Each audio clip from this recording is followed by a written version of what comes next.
मेरी बहन की दो बेटियां माजूर थीं। मेरा बहनोई रोज उन्हें हमारे घर ले आता। मेरी माजूर भांजियां मेरे सामने रोने बैठ जाती और जिद करती कि मैं उनके घर चलूं। मेरी बहन फोत हो चुकी थी।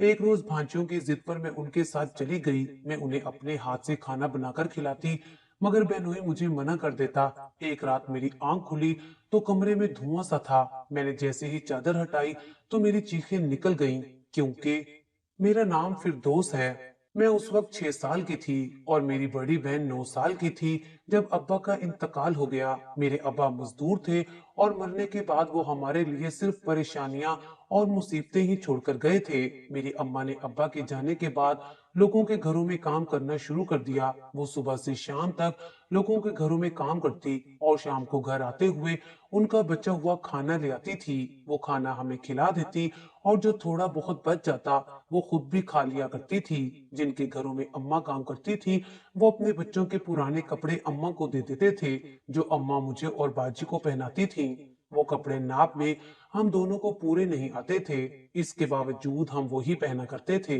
हमारी बस्ती की ज्यादातर औरतें लोगों के घरों में काम करती थीं, क्योंकि उनके शोहर या तो कमाते ही नहीं थे या फिर इतना कम कमाते थे कि इतनी कम आमदनी में महंगाई के इस दौर में गुजारा करना मुश्किल था। हमारे घर में तो गैस भी नहीं था।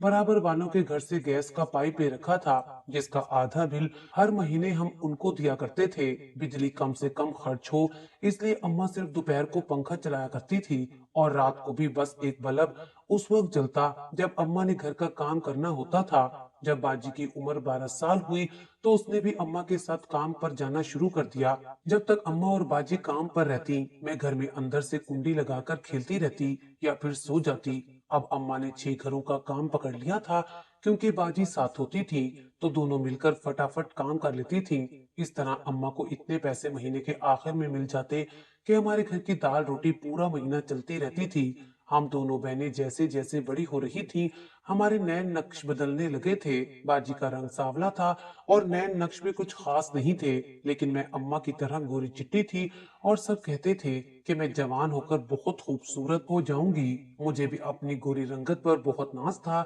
बाजी जब अम्मा के साथ लोगों के घरों में काम करने जाती तो वो लोग बाजी को कुछ खाने पीने को दे देते, तो बाजी वो चीज शापर में डालकर रख लेती और मेरे लिए ले आती थी। फिर हम दोनों मिलकर खाया करते थे।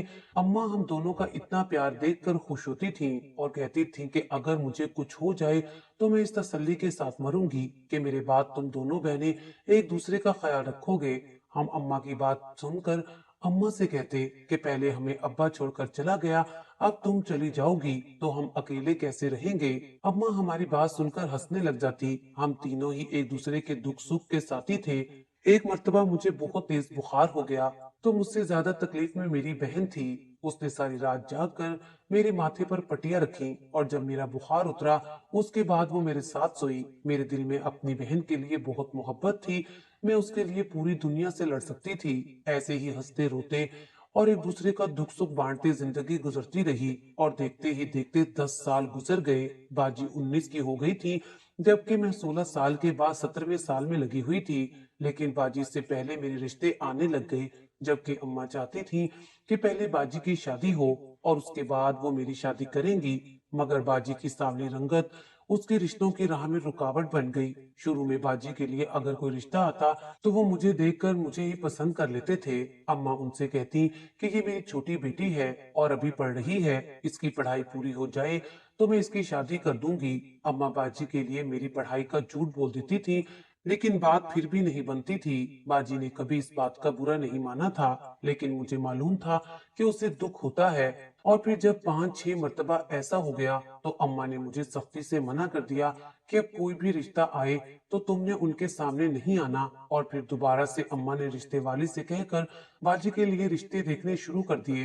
कुछ महीनों की तलाश के बाद बाजी के लिए नदीम भाई का रिश्ता आ गया, जो अम्मा को बहुत पसंद आया था। नदीम भाई की अम्मा ये रिश्ते लेकर आई थी और उन्होंने बाजी को पसंद कर लिया। उस दिन मैं उन लोगों के सामने नहीं गई थी और फिर जरूरी बातों के बाद बाजी की बात पक्की हो गई।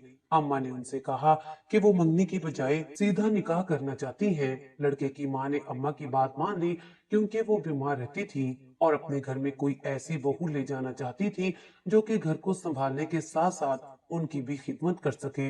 इस तरह 1 महीने बाद बाजी की शादी नदीम भाई से हो गई और शादी पर नदीम भाई ने मुझे देखा तो हैरान रह गए और बाजी से पूछने लगे कि ये कौन है। बाजी ने उनको बताया कि ये मेरी छोटी बहन फिरदौस है। तो वो कहने लगे ये इससे पहले तो नजर नहीं आई। बाजी मुस्कुराकर खामोश हो गई। नदीम भाई की अपनी एक छोटी सी दुकान थी और उनका घर भी अपना था। वो माँ बाप के इकलौते बेटे थे और घर में सिर्फ उनकी एक बीमार माँ थी, इसलिए उनका गुजर बसर बड़ी आसानी से हो जाता था। बाजी जब भी आकर उनके घर गई तो बाजी ने उनका घर जन्नत बना दिया।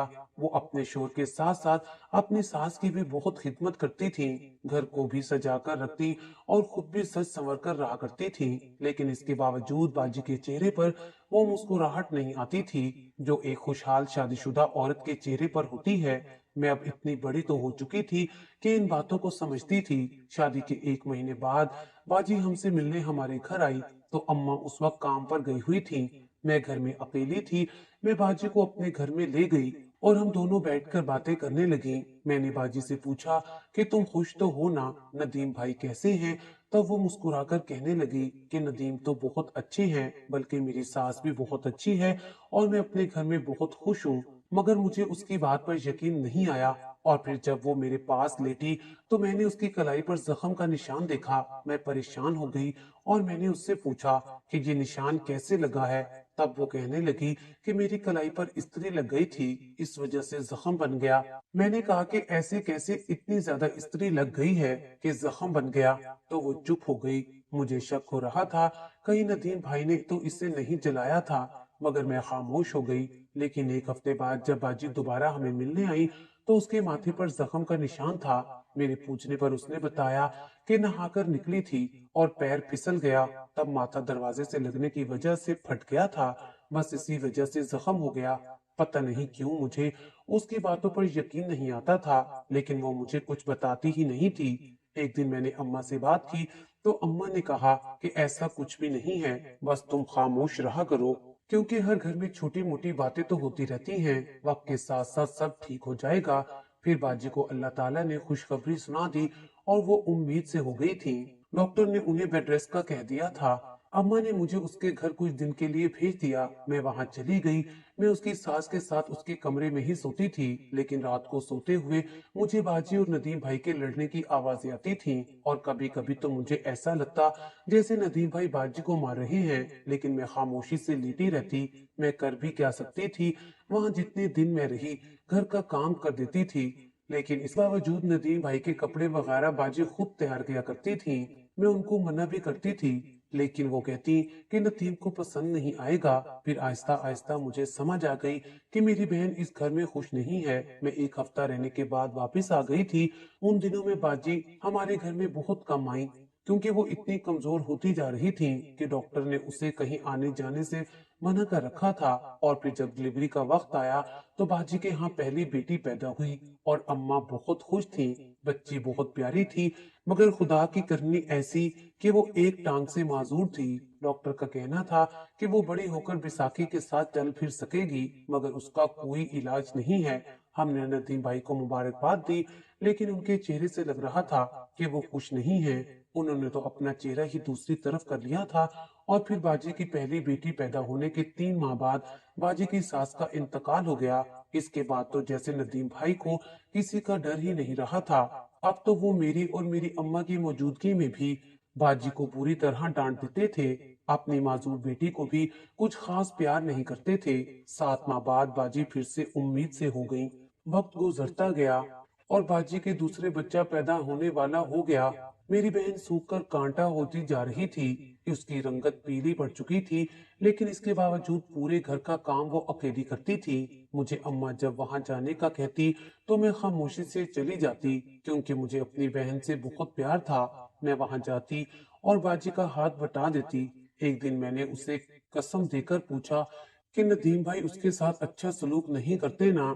तब वो रो पड़ी और मुझे कहने लगी कि अम्मा को नहीं बताना, लेकिन नदीम मुझे पसंद नहीं करते, क्योंकि मेरा रंग सांवला है और उनको बेटा चाहिए था। मगर बदकिस्मती से मेरे यहाँ बेटी पैदा हो गई और वो भी माजूर बेटी। इससे बेहतर था कि वो मर जाती।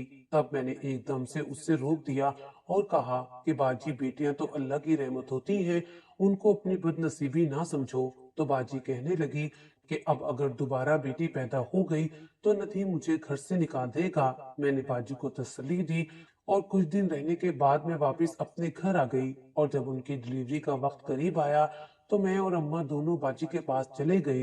बाजी के यहाँ एक नन्ही परी ने जन्म लिया। तो नदीम भाई ये खबर सुनते ही बिना अपनी बेटी को देखे ही अस्पताल से गायब हो गए। उधर मुझे बाजी की हालत देखकर बहुत दुख हो रहा था।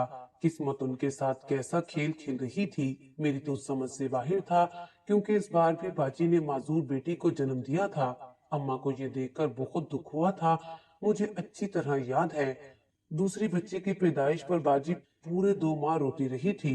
फिर अम्मी ने नदीम भाई के पास जाकर उनके पैर पकड़कर अपनी बेटी की खुशियों की भीख मांगी थी। तब नदीम भाई बाजी को ले गए थे। 1 साल बाद बाजी के यहाँ तीसरे बच्चे की पैदाइश हुई, लेकिन इस बार बेटा हुआ था और वो भी बिल्कुल सेहतमंद। इस पर नदीम भाई बहुत खुश हुए, लेकिन बेटे के बाद भी बाजी की हैसियत में कोई तब्दीली नहीं आई, बल्कि अब तो वो बात बात पर बाजी को मारते थे और अपनी बेटियों को लंगड़ी कहकर पुकारते थे।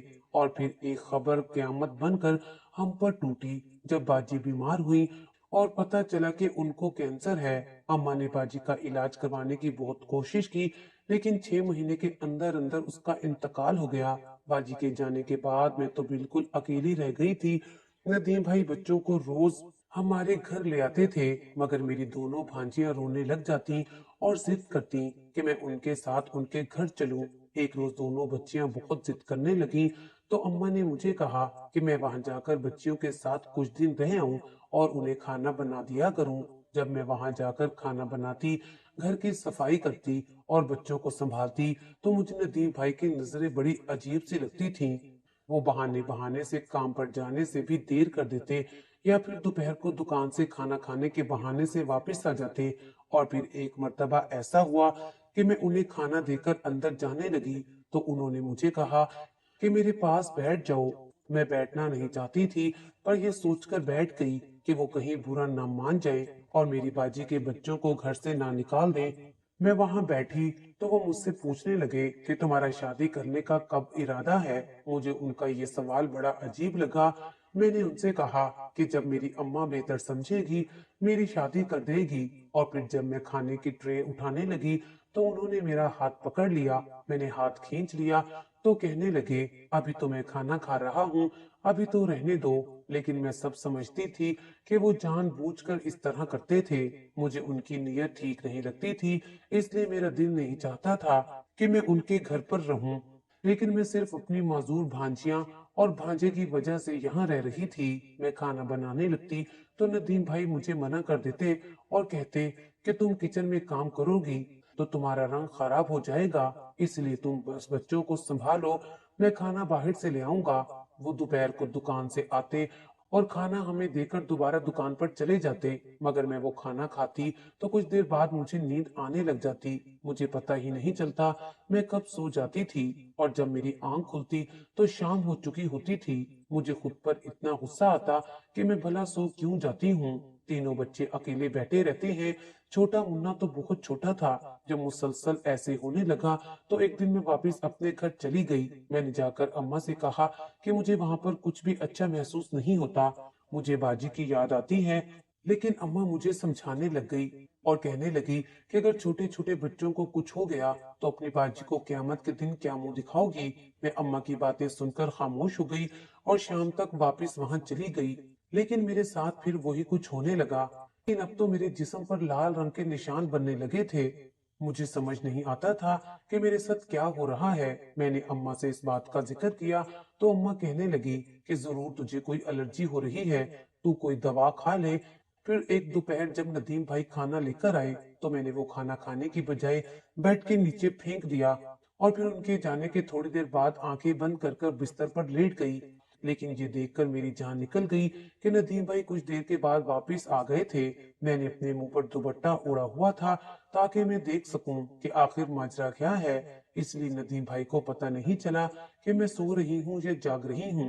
तीनों बच्चे दूसरे कमरे में सो रहे थे। कुछ देर बाद नदीम भाई मेरे कमरे में आए और उनके हाथ में कुछ सामान भी था जो उन्होंने मेरे पास रखा और फिर मेरे ऊपर पानी के छींटे मारे। उसके बाद कुछ पढ़ना शुरू कर दिया और फिर किसी चीज को जलाकर उसका धुआं मेरे आसपास फैलाने लगे। उसके बाद जब उन्होंने ये सब अमल करने के बाद सामान को समेटा तो मैंने सुकून का सांस लिया, वरना मैं बहुत डर रही थी कि जाने वो और क्या करेंगे। लेकिन मैं समझ नहीं पा रही थी कि वो ये सब क्या था। फिर वो वापस सामान कहीं रख कर दरवाजा बंद करके चले गए। मैं उठी और जाकर वो सामान स्टोर में ढूंढने लग गई। वहां पुरानी अलमारी के दराज में कुछ चीजें रखी हुई थीं जो बड़ी अजीबोगरीब थीं। उनमें काले और लाल रंग के धागे थे। एक पानी का छोटा सा प्याला था, उसके साथ कुछ अगरबत्तियां और कोयले रखे थे। साथ में एक माचिस भी थी। इसके अलावा पाउडर सब कुछ एक डब्बी में बंद था। वो सब चीजें देखकर मैं घबरा गई। मैं उसी वक्त अम्मा के पास चली गई और अम्मा को जाकर सारी बात बताई। अम्मा भी सब सुनकर परेशान हो गईं और कहने लगी, कल भी ऐसे ही करना, खाना मत खाना और मैं उसी वक्त वहां आऊंगी।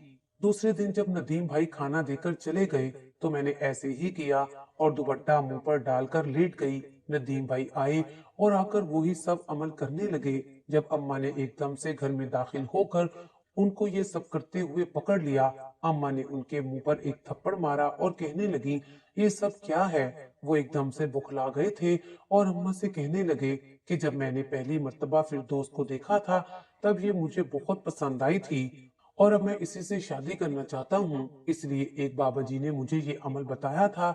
आप सच्चाई जान गई हैं तो अब आपके लिए बेहतर है कि आप मेरी शादी फिरदौस से कर दें। इस तरह वो मेरे बच्चे भी संभाल लेगी, वरना मैं किसी और से शादी करूंगा तो ना जाने वो मेरी मासूम बच्चियों के साथ कैसा सलूक करेगी। अम्मा ने उसे बुरा भला कहा और कहने लगी कि तू जो मेरी बेटी के साथ मारपीट करता था वो सब मुझे याद है। तेरी वजह से मेरी बड़ी बेटी मर गई और अब तो अपने बच्चों के साथ जो मर्जी कर, लेकिन मैं अपनी दूसरी बच्ची की जिंदगी बर्बाद नहीं करूंगी। अम्मा मुझे वहां से लेकर चली गई। उसके बाद ना मैं वहां गई और ना अम्मा वहां गई। हम अपने बच्चों के लिए तड़पते थे। हमें डर भी लगता था कि जाने नदीम भाई उनके साथ कैसा सलूक करेंगे, लेकिन अम्मा ने दिल पर पत्थर रख लिया था और मुझे भी मेरी इज्जत प्यारी थी। फिर अम्मा ने एक जगह मुनासिब रिश्ता देखकर मेरी बात पक्की कर दी और जिस दिन मेरा निकाह था उसी दिन नदीम भाई हमारे घर आए और अम्मा से माफी मांगने लगे। उन्होंने मुझसे भी माफी मांगी और कहने लगे कि जब तुम लोग वहां से आ गए थे तो उसके दूसरे दिन मेरा एक्सीडेंट हुआ और वो एक्सीडेंट बहुत खतरनाक था, लेकिन पता नहीं मैं कैसे बच गया। लेकिन तब मुझे एहसास हुआ कि मैं अपनी बेटियों को लंगड़ा कहता था, उन पर कोई तवज्जो नहीं देता था। अगर वक्त पर अल्लाह ताला मेरी मदद ना करता तो आज मैं खुद भी अपाहिज हो जाता। अल्लाह ताला ने मुझे दूसरी जिंदगी मेरे बच्चों के लिए दी है। मैं आप दोनों से शर्मिंदा हूँ और मैं वादा करता हूँ कि अब मैं अपने बच्चों का बहुत ख्याल रखूंगा। अगले हफ्ते में एक बेवा खातून से निकाह कर रहा हूँ। उसकी एक बेटी भी है। मैंने अपने आप से और अपने रब से वादा किया है कि मैं उसकी बेटी और अपने बच्चों को जान से बढ़कर अजीज रखूंगा। उसके बाद नदीम भाई ने मेरे सर पर हाथ रखा और वहां से चले गए। मेरी अम्मा ने और मैंने अल्लाह ताला का शुक्र अदा किया, क्योंकि वो जिसे चाहता है हिदायत देता है। आज इस बात को 8 साल बीत चुके हैं। मेरे अपने 2 बच्चे हैं और मैं अपने घर में बहुत खुश हूँ। मैं अपने शोहर के साथ नदीम भाई के घर भी जाती हूँ, क्योंकि वहाँ मेरी 2 मासूर भांजियां और एक भांजा रहता है और मैं इस चीज की गवाह हूँ कि नदीम भाई वाकई में बदल चुके हैं। उन्होंने चेहरे पर दाढ़ी भी रख ली है और नमाज भी पढ़ते हैं। और नदीम भाई ने जिस औरत से शादी की है उसने नदीम भाई के बच्चों को अपने बच्चों की तरह सीने से लगा लिया था और नदीम भाई भी उसकी बेटी की सके बाप की तरह परवरिश कर रहे हैं। मुझे ये सब देखकर बाजी और अम्मा की बहुत याद आती है, लेकिन मैं दुआ करती हूँ कि वो जहाँ भी हैं खुश रहे। आखिर हम सब ने वहीं लौट कर जाना है।